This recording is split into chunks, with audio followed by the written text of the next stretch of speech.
Yo, hello everyone, and welcome back again to a brand new video. In today's tutorial, I'm going to show you how you could remove a background in Microsoft 365. First, go ahead and choose one of the applications. For example, I'm going to start with PowerPoint.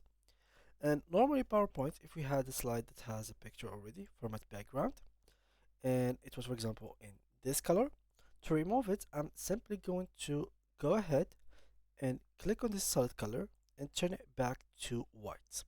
So this is what you could do for Microsoft PowerPoint. What about Microsoft Word, for example? For Microsoft Word, in case your background comes with a color, go to the design, and here, for example, it was, for example, blue. Simply go here and turn it white again. This is how you can do it.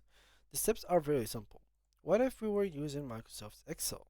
Where in Microsoft Excel, if you had a lot of columns with colors, for example, in this case, we have this yellow one. I'm just gonna hover it all, go here, click and choose the white color, and basically this would turn it white. But as you can see, there is no lines as we saw in the beginning. So we need it itself is like it is colored. So I'm going to select it again. I'm going to click right here, but this instead of clicking on white, click on no fill. And as you can see, it goes back to the initial first appearance that it was at the beginning. So it's pretty easy and very simple in case you would like to clear a whole arrow.